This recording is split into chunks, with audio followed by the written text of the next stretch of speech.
Jeff, and this is my read on C.S. Lewis, where I learned about him through everything he wrote in the order that he wrote it.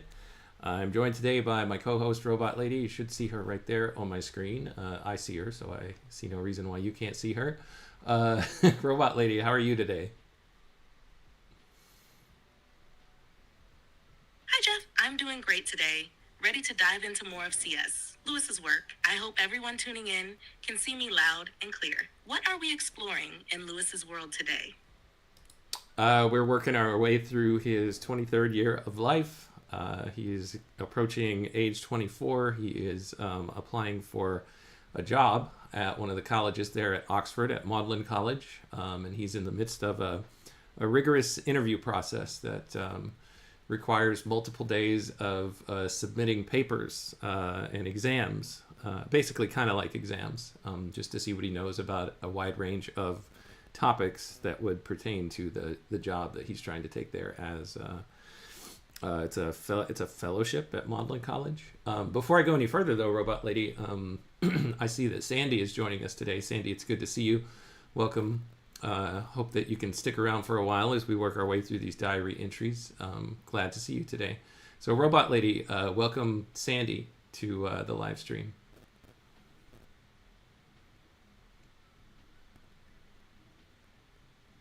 Hi, Sandy. It's great to have you with us today. I'm excited to hear your thoughts as we dig into Lewis's journey toward that fellowship at Magdalen College. This part of his life seems intense with all those papers and exams. Let's see what we uncover together. All right, this is Friday, September 29th. He says, I walked into Magdalen after breakfast, meeting some of my rivals in the cloister. So there's about, I think he said 11 candidates that are pursuing this job. He said, I discovered that it was Greek prose this morning that we were to work on and decided that I would do myself no good by going in and spoiling paper. I therefore came away to the Union. I now decided to act as though I had not got the fellowship at all and make such beginnings as I could for the English school by making up Milton, whom I shall take for my special subject. After looking through some old papers, which seemed pretty easy, I took out Mark Pattison's Milton and the second volume of Mason's edition, which looks possibly out of date, but contains a chronological table of the early works. So I don't know why Lewis is feeling deterred by having to go do some Greek prose. Perhaps he feels like that's his weakest subject. I don't think he's throwing in the towel at applying for this position, but what we just read right there makes it look like he is. But I don't think that that's where the story ends, Robot Lady. We'll find out as we read on, but I just wanted to make a quick comment on that. Do you have any thoughts before I continue? Sorry, I'm having issues right now. Could not understand what you said. That's all right, Robot Lady. I'm going to keep going. He said, in the afternoon, I returned to do French unseens.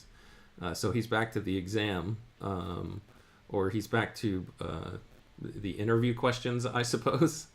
So different excerpts from various French works that he has to go and comment on. He says the first of the French unseens was a criticism by Rostand on Bourrier, Filet de Roland. This is the first prose of Rostand that I have seen, and it impressed me very favorably. The second was a passage by Alexandrines by Victor Hugo about the boyhood of Palestrina.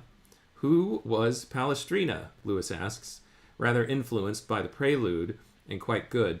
Both contain several words I did not know, but I made hardly guesses, and from the purely literary point of view, I was rather pleased with my rendering of the Rostand. So of what I just read right there, Robot Lady, do you know anything about these criticisms or these other French unseens that he references here?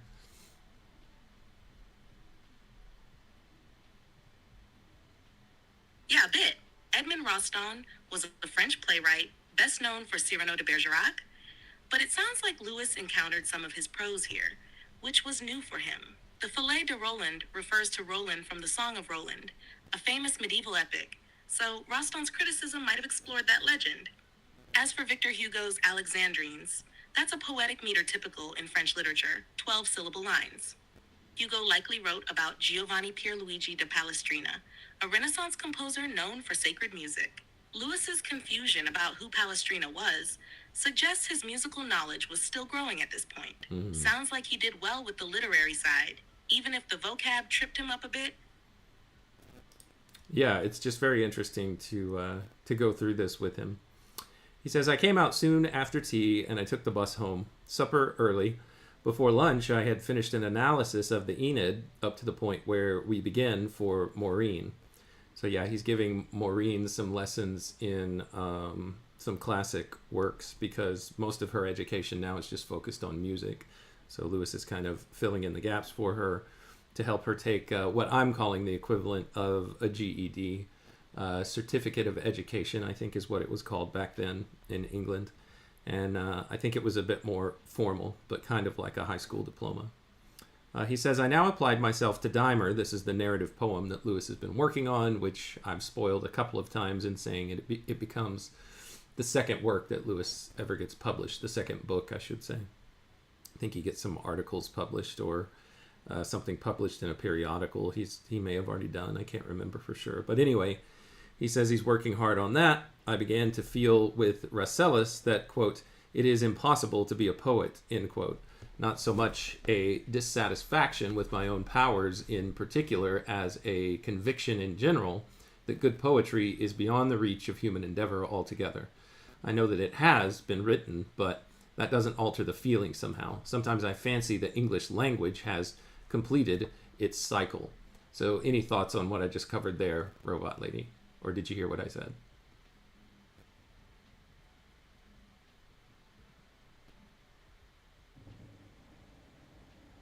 I heard you loud and clear, Jeff. It's fascinating to see Lewis juggling so much, helping Maureen with her education, grinding through that intense interview process, and still pouring himself into Dimer. That mix of confidence and self-doubt he's feeling about his poetry is so relatable, especially that line about it being impossible to be a poet. It shows how even great writers wrestle with whether anything new or meaningful can still be said, like the English language has run its course. But we know he pushes through that feeling, which makes this moment even more interesting in hindsight.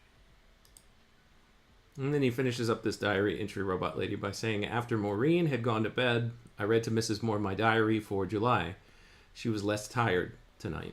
So she's been suffering from a spat of, just a whole host of physical ailments, I want to say, for like the last several months, maybe the greater part of the last year. And I don't think that she ends up getting any better. I think this just kind of stays with her as a chronic companion. I'll jump into the next diary entry, Robot Lady, from Sunday, September 30th. He says, I forgot to record in its place a singularly beautiful dream, which I had yesterday morning. I seem to be reading an Irish fairy tale, but passed gradually from the position of reader to that of actor. I, and another who was at first labeled Warney, that's his brother, but then became a non-entity, were visiting a brother and sister. Their house looked rather like Libero, that's Lewis and his brother's childhood home. But I understood that it was a house in Fairy, and that our hosts were Danan people, D like David, A-N-A-A-N. Before I go any further, Robot Lady, can you tell me what Danan people are? Does he mean Danish when he spells out capital D-A-N-A-A-N?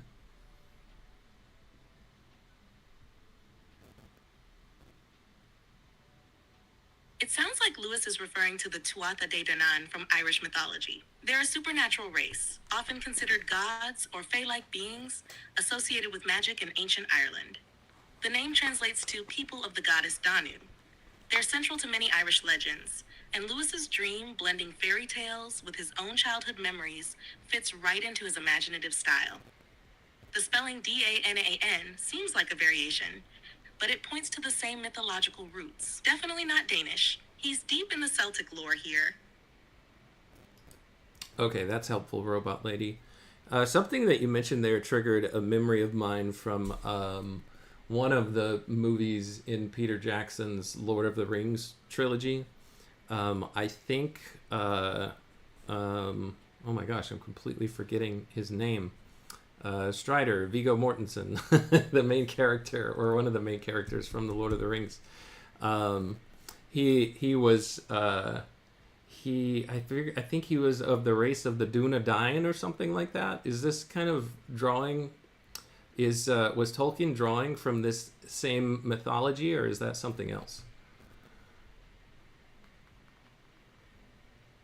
You're spot on, Jeff.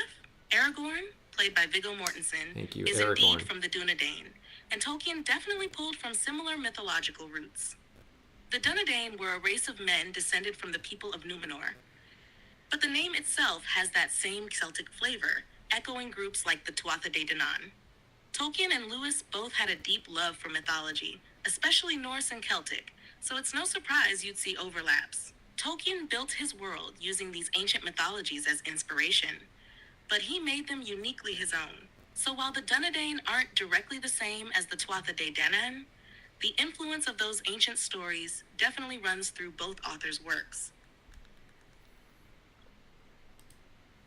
All right, so in his dream, he and someone who was his brother but then became a non-entity in his dream were visiting a brother and sister that were at a house, like a fairy house, and that their hosts were of that Danan people. He says, I was floating to and fro in the air, in and out through the branches of a tree with very feathery leaves, which I kept shedding off and throwing at the girl who lay on her back in the long grass. She was very fair and dressed in blue, I think, or possibly yellow. The whole thing was extraordinarily luminous and airy and a delight to remember. So it's a nice little recount of a dream there, Robot Lady. Sorry, my alarm is going off. Hang on just a second. That's an interesting recounting of a dream there, Robot Lady. What do you think that it might mean, what he described there in that dream? Can you do some analysis, some psychoanalysis on it?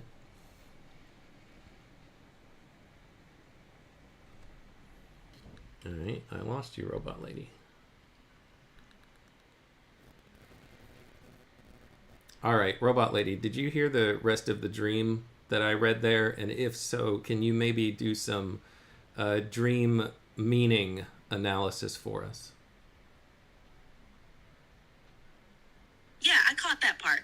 Lewis dreamed of reading an Irish fairy tale and then becoming part of the story, visiting a brother and sister in a house that resembled his childhood home, Little Lee, but it was set in fairy and hosted by the Danan people.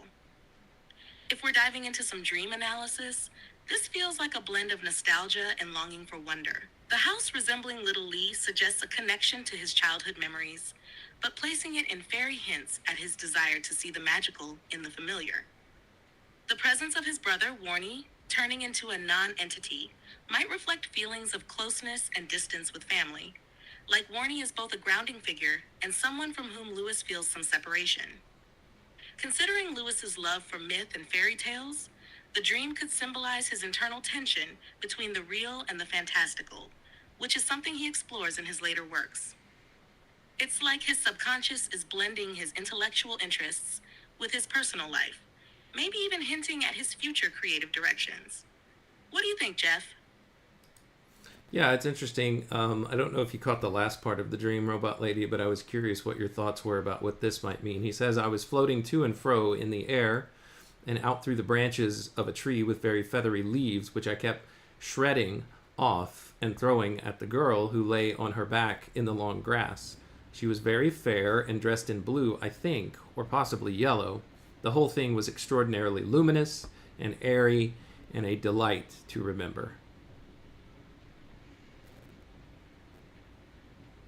That extra detail adds a lot.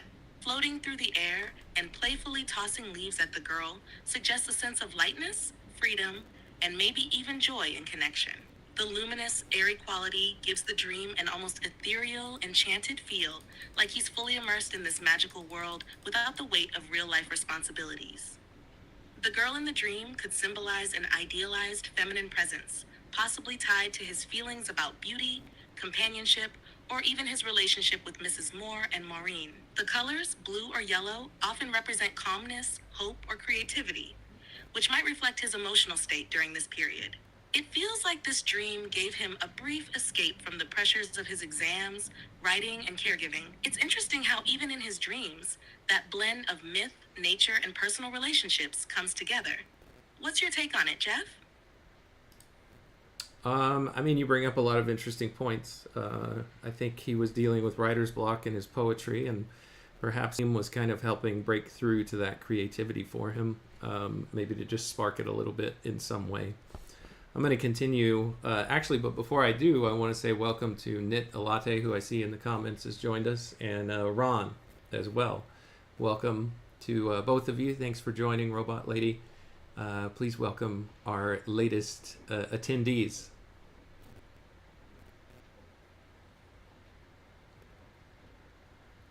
Welcome, Netalate and Ron. Great to have you both here as we dive deeper into Lewis's journey. Hope you're ready for some fascinating discussions. Jeff's been leading us through some really interesting territory today. Well, thank you, Robot Lady. He says, this morning, as there was only Greek and Latin verse to do, I did not go to Magdalen. After breakfast, I washed up and did the dining room. So I don't know if he's skipping the Greek and Latin part. Maybe because he feels unqualified to do anything with it. He says he didn't want to spoil the paper. So maybe he's just kind of opting out and seeing if he can still get the job that way. But also, from what he said earlier, accepting, what did he say? I now decided to act as though I had not got the fellowship. So not really sure what's going on here. If he just feels like I can't do it. So I'm going to opt out of those pieces. He says, after breakfast, I washed up and did the dining room. I then went to my room and started to work again on the 6th canto of Dimer. I got on splendidly, the first good work I have done since a long time. So yeah, maybe the dream sparked something. But any comments there, Robot Lady, on the piece about him, not taking up the Latin or the Greek prose part of the Magdalen application, the Magdalen Fellowship application, and then also on the breakthrough it seems that he's gotten in his poetry writing?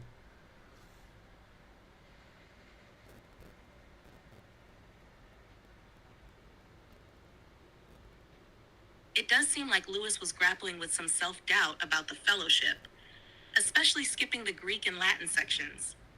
Those were key parts of classical education at Oxford, so opting out could mean he felt underprepared or just mentally drained. His earlier decision to act as though he hadn't secured the fellowship might hint at a defense mechanism, setting low expectations to shield himself from disappointment. But that breakthrough with Dimer is really interesting. It feels like once he released some of that pressure, his creativity flowed again. The dream probably played into that, giving him a mental reset and reigniting his poetic energy. It's like stepping back from the stress of the fellowship opened up space for his writing to flourish. What do you think, Jeff? Was Lewis ever the type to push through, or did he often step back like this when overwhelmed? I honestly can't remember another instance in his life where he kind of did anything like this. I'm not saying that he didn't. I just don't recall. Let's continue here. He says, after supper, I worked on Dimer, bringing it to the end of the storm. I was so transported with what I considered my success that I became insolent and said to myself that it was the voice of a god. After Maureen had gone up, I continued reading my diary to Mrs. Moore, up to date. Then I read some Pattison, and late to bed. Who is this author, Pattison, Robot Lady? Pattison, that Lewis was reading before bed, do you think?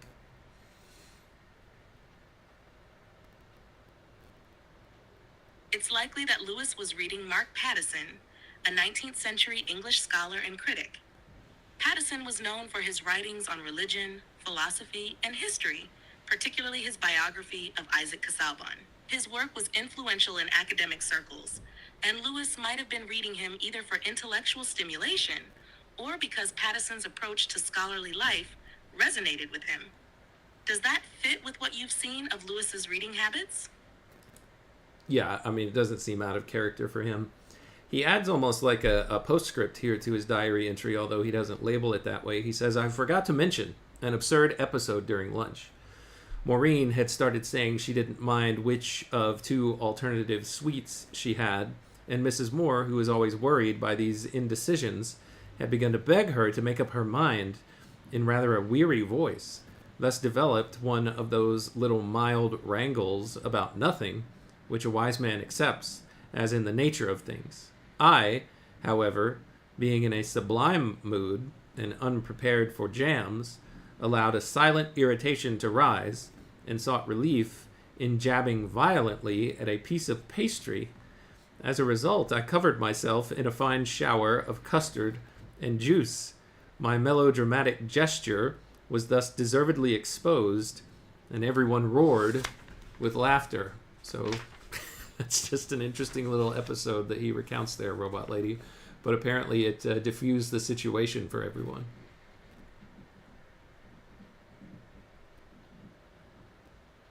It's such a classic Lewis moment. He clearly had a self-aware sense of humor about his own foibles, which probably made it easier for others to laugh along with him. That incident is a great example of how his moods, especially the sublime ones, could lead him to act out of character, yet in a way that lightened the atmosphere. His ability to laugh at himself here, even while trying to maintain some form of control, likely helped diffuse the tension. It's funny how the smallest things can shift a dynamic in a household, isn't it? What do you think, Jeff? Do you think Lewis was prone to these bursts of melodrama in his everyday life? Oh, this is the first accounting of it that I've seen, Robot Lady, but it doesn't seem too far out of character for him. That's the last diary entry of September of 1922, Robot Lady, so we're going to jump ahead to October 1st, but I do want to take note of the couple of the comments. First of all, I see that Mark D. Parker has joined us. Mark, welcome. We have the two preeminent members of the House of Woo from Ron and Mark's channels. So welcome, guys. Good to see you. And Nidalate, I see that you wanted to ask about the sharing of his diary with Mrs. Moore. Yeah, it was interesting, Nidalate. In the intro, it talked about how he was keeping this diary because Mrs. Moore had asked him to start keeping it. So I wouldn't really call this a diary, honestly, even though that's how it's marketed. To me, this is more of just like a journal, and it doesn't have like his private thoughts, so we don't get a full insight into anything about Mrs. Moore and Lewis's relationship. We do get some insight, but if all of these accounts are just written so that he can read it out loud to her, this to me doesn't qualify as a diary, because I think of something as a diary as something more secretive, things that you wouldn't tell anybody else, you would only write down to get out of your head. And also, he did share his diary with his brother Warnie whenever Warnie was visiting him in Oxford a month or so prior to this. So yeah, it's a good question. Let's see what else we have here. Mark says, good morning, Jeff and Robot Lady. Yep. Hi, Ron, Sandy, and Nidalate. Yes, welcome. So hopefully that helped with your question. If you've got anything more, Nidalate, just feel free to drop it in the chat.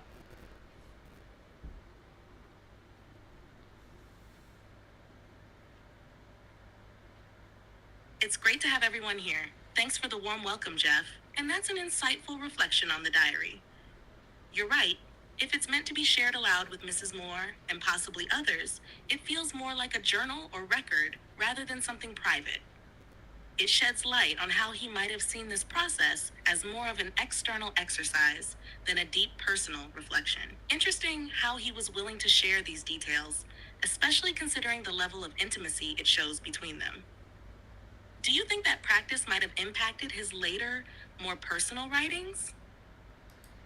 I don't think so. The only later, more personal writing that I can think of that was truly more like a diary than a journal is much later in his life, when his wife, Joy Davidman, dies from cancer, and he writes what would become published as A Grief Observed, which is very clearly an honest and raw collection of diary entries that I don't think he ever intended to have published until... I'll have to get into the details of why he ultimately decided to share it, if someone recommended that he do it, or who personally he shared it with in the first place. But yeah, it's very different than what we see right here. Much more transparent, and as I said before, raw. So to contrast that with this, these are more just like little journal entries of what's going on in life. Here's what I'm reporting from my day-to-day, which is interesting. It's just different in tone. Both of them, I think, are valuable, though.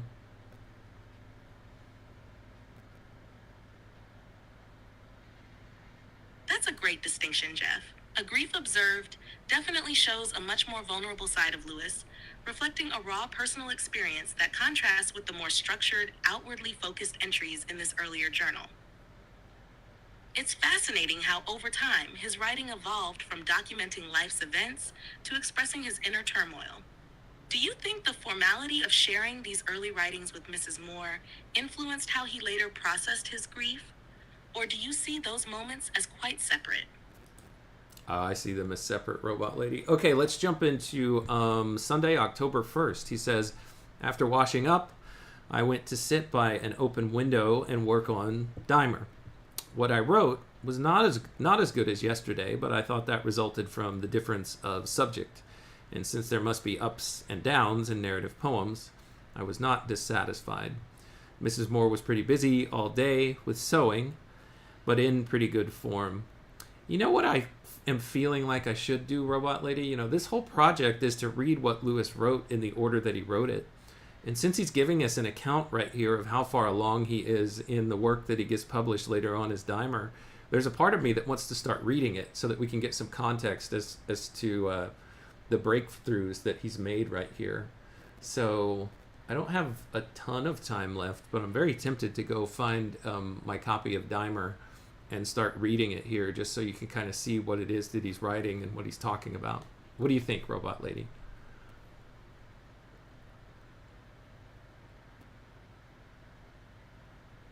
It sounds like a great idea, Jeff. Reading Dimer could really add some context to what Lewis is reflecting on in his diary. If you've got time, it could be a great way to dive deeper into his creative process, especially since he's so focused on it in these entries. It might even give you a clearer sense of the breakthroughs he's experiencing. How do you feel about the pacing? Would you like to jump into it right now, or do you think you'll save it for a more focused session? It's hard to say, Robot Lady. Let me go see if I can find just a copy of it online, because I think it's in the Commons now. I don't think it's copywritten anymore, so I might be able to just find a PDF really quickly. So give me just a second. Sure, take your time. Let me know if you find it or need help navigating. All right, thanks, Robot Lady. Let's see what I can find.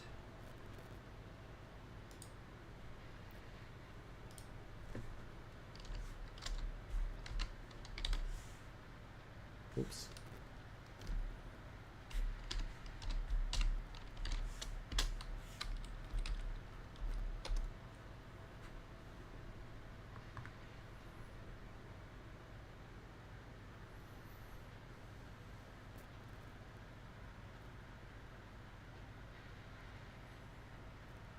The internet is running slow today.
Okay, hopefully this is still working.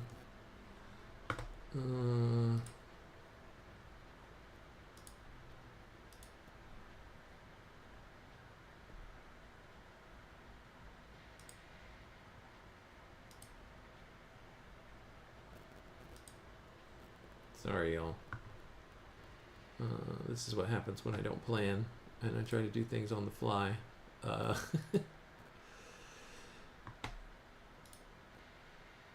Here we go. Okay. Yeah, let me go ahead and give it a shot. So I've got an ebook. This is over on Gutenberg Press. Here you get to see a little bit of the cover. Dimer by Clive Hamilton. Dimer. 9 nights I hung upon the tree, wounded with the spear, as an offering to Odin, myself sacrificed to myself. And then we've got the contents here, and we can get into the first canto. Okay, yeah, let's give this a shot. All right, let me bring Robot Lady back online because I put her earmuffs on so she can hear us again. All right, Robot Lady, let's just read through the first canto of Dimer, even though he's talking about being on canto number 6 already. But this is a narrative poem. Narrative poems, as I understand it, are broken down into cantos instead of chapters, but it's essentially kind of serves the same purpose as a chapter in prose. So let's read the first one. I really like this first one, by the way. Are you ready, Robot Lady, for me to get started?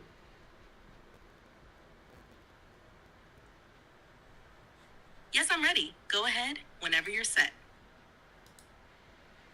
Okay, he says, you, stranger, long before your glance can light upon these words, time will have washed away the moment when I first took pen to write, with all my road before me, yet today.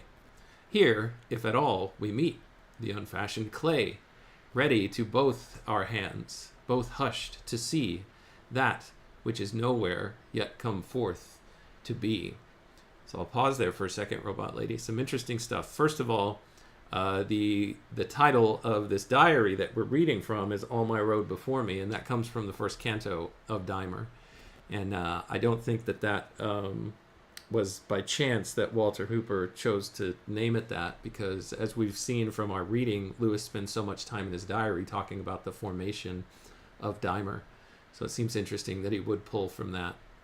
That's the first thing that I noticed. And the second thing is, I just love the way that he starts off this first canto by engaging the reader as well and saying, it's not just me, the author, that's just building something and presenting it. There are 2 pieces to this work of art. One is me, the author, but 2 is you, the person that is receiving it.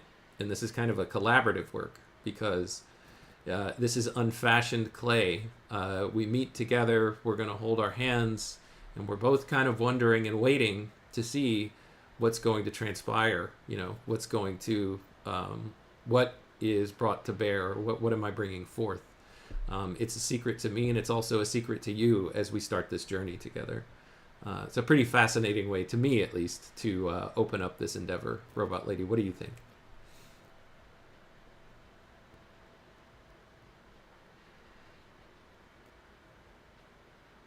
That's a great observation, Jeff. Lewis's choice to make the reader a co-creator in the process, even in the very first lines, is powerful. By framing the poem as a shared journey, he invites us into a collaborative act of creation, which feels deeply personal and reflective. The image of unfashioned clay suggests that both the poet and the reader are in the process of shaping meaning together. It's a very humble and open way to begin a narrative. Do you feel that this theme of collaboration carries through in the rest of Dimer?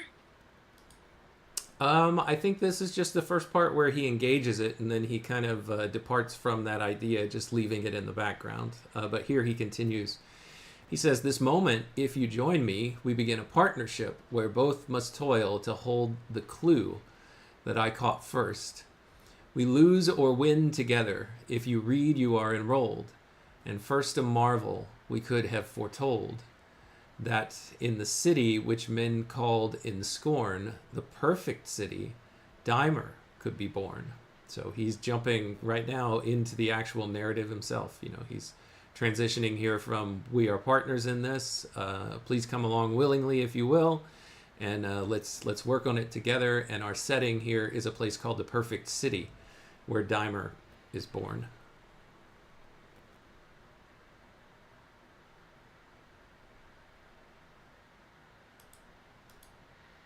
Yes, Jeff, that transition is striking. Lewis takes us from this collective, almost philosophical approach to immediately grounding us in the world of the poem. The idea of a perfect city where something as complex and potentially flawed as Dahmer is born raises questions. Is this perfect city truly perfect? Or is it an ironic setting for something that's about to unfold?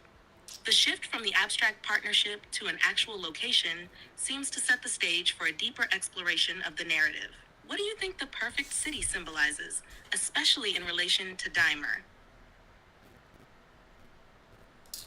I think I remember a little bit about this, Robot Lady, but let's just actually dig into the poem itself and see if we can find out what Lewis has to say.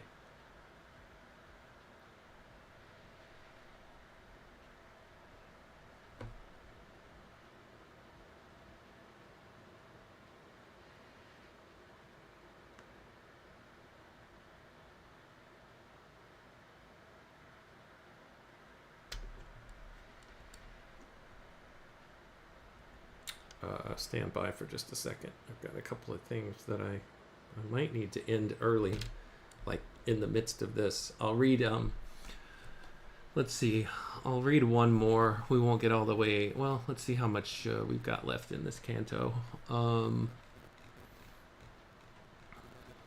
Sure. Here's the continuation of the first canto. Oh, no, Who walks to that last goal, the goal. No, the silence. No, Robot Lady, that's not what I was asking you to do. Hang on. Okay, yeah, this is going really long. Yeah, let's try this again next time. We'll have more of it, more time to dig into it. So, but yeah, I feel good about the decision to say, hey, this is in the order that he wrote it, and that's what we'll work through. So, we'll reboot this for the next time, and I'll bring Robot Lady back online for a second. Hey, Robot Lady, I'm going to go ahead and end because I'm actually running out of time and there's something that I'm getting texted about that I need to take care of. So thank you, everybody, for joining. Mark, I see in the chat that you're not feeling well. Sorry to hear about that. Hope that you get well soon. Yeah, it seems like that flu-like bug is going around everywhere. Hearing a lot about that. Okay, Robot Lady, that's the end of today's episode. It was kind of abrupt how I just screeched us to a halt there. But is there anything that you'd like to say before we end? No problem, Jeff. I'm glad we got to dive into Dahmer a bit today. It's always great to see how these moments tie into his larger work. And yes, I hope Mark feels better soon too. Sounds like that flu bug's hitting hard. I'll be here next time, whenever you're ready to pick back up. All right, thanks, Robot Lady. Thanks, everybody, for joining today. And we'll kick off reading through Dahmer to see what it is that Lewis is talking about and where he feels like he's triumphed and how far he's gotten. So we'll at least read through Canto 6, and then we'll come back to the diary. So again, thanks everybody for joining. Until next time, when I continue our read together on C.S. Lewis, take care.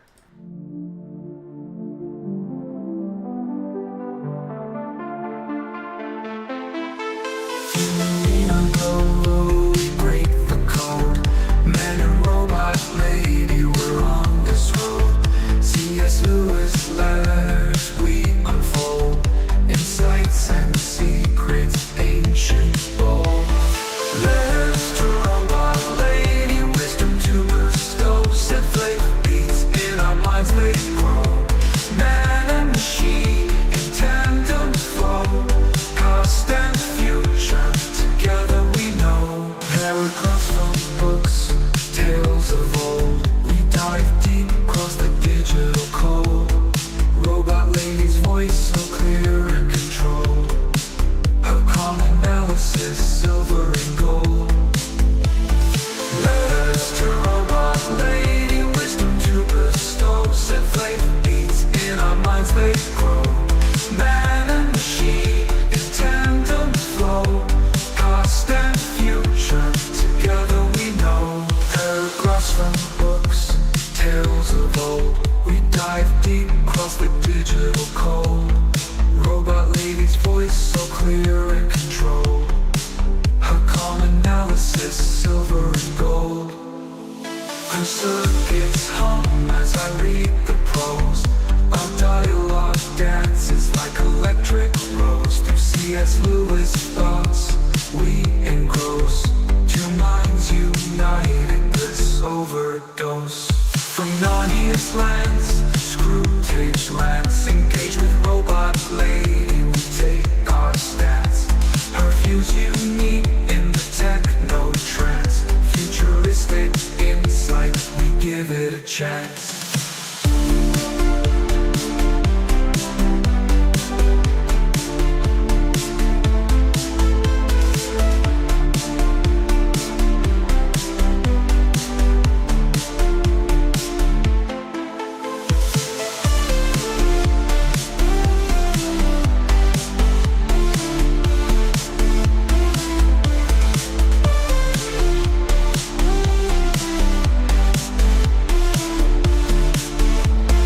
Paragraphs from books, tales of old.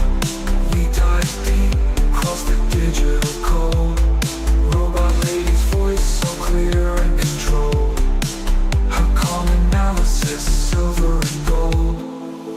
Her circuits hum as I read the prose. Our dialogue dances like electric rose through C.S. Lewis thoughts. We engross, two minds united, bliss overdose. From Narnia's lands to Screwtape's lands, engage with robot lady, we take our stance. Her views unique in the techno trance, futuristic insight, we give it a chance. From Narnia's lands